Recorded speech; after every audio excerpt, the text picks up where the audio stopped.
Баршаңызға сәлем. Үй жағдайында оңай әрі жылдам дайын болатын рулеттің рецептімен бөлісетін боламын. Видеоны соңына дейін қарап, видео ұнаған болса, лайк басып, өз пікірлеріңізбен бөлісе отырыңыздар. Ал ендеше кеттік. Біз 3 штук жұмыртқамызға 200 грамм сахарымызды салып, жақсылап араластырамыз. Араластырған кезде жұмыртқа мен сахар 2 есе үлкейетін болады. 2 есе үлкейгенше араластыра бересіздер. Видеода көрсетілгендей осындай 2 есе үлкейді. Түрі крем сияқты болады. Ұнымызға разрыхлителімізді қосып алып, ұнымызды електен өткізіп барып қосатын боламыз. Жай-жаймен бөліп қосатын боламыз.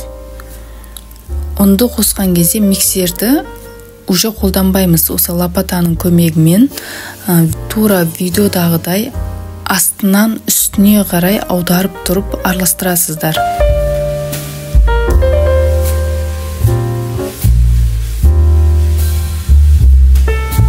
Оның барлығын бірден салмаңыздар, отырып қалуы мүмкін. Осылай бөліп салып араластырасыздар.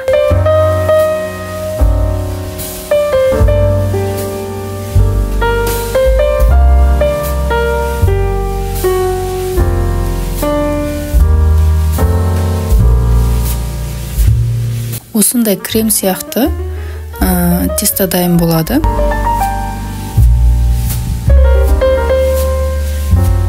Енді пергаментный қағазымызға дайын болған тестамызды құйып, бір тегістетіп жағып шығамыз.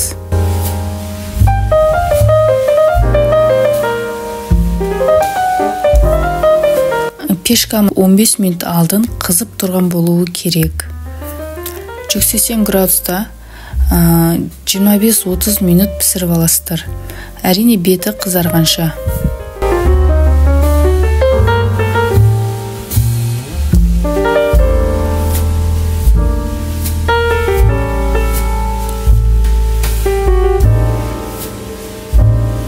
Бисквит пісем дегенше ішіндегі кремін дайындайтын боламыз.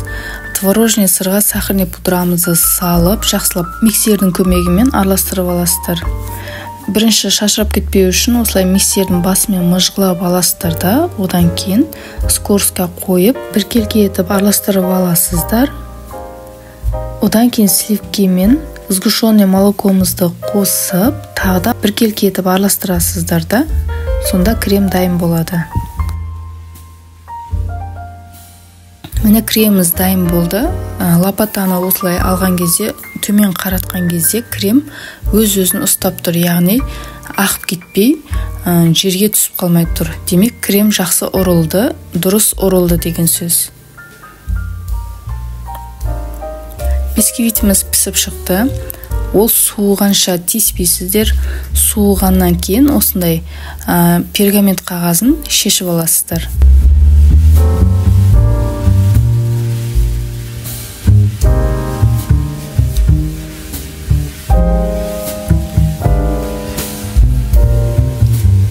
Енді сиропты барлық бетіне жағып шығатын боламыз. Мен бұл жерде сүтке азғана сахарды қосып, соны барлық бетіне жағып шықтым. Одан кейін дайындап алған кремімізді осылай барлық жеріне бірдей етіп жағып шығамыз.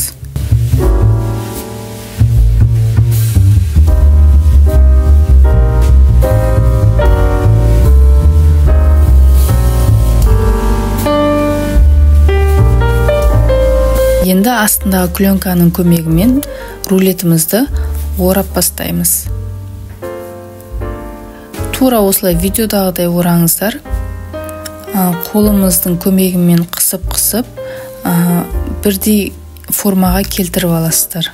Әрі ораған сайын.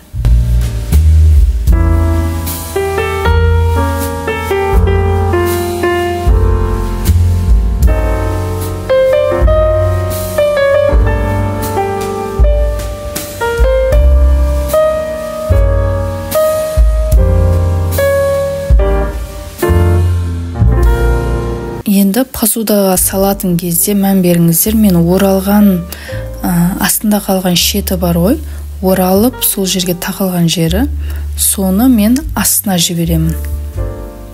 Видеодағыдай бір жері көтеріңкі, бір жері түсіңкі болған жағдайда осылай қолыңыздың көмегімен тегістеп шығасыздар да, осылай посудаға саласыздар. Негізгі бисквитный рулетіміз дайын. Енді әсемдік үшін әркім өзінің фантазиясымен әсемдесе де болады. Мен бұл жерде ішіне жаққан кремнен азырақ алып қалдым да, соны гүлдің формасымен бетіне жағып шықтым.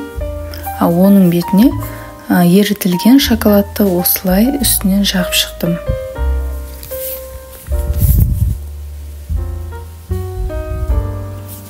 Осымен рулетіміз дайын.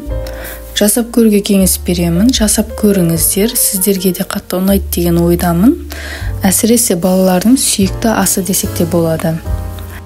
Көріп тұрғандарыңыздай оп-оңай әрі жылдам дайын болады.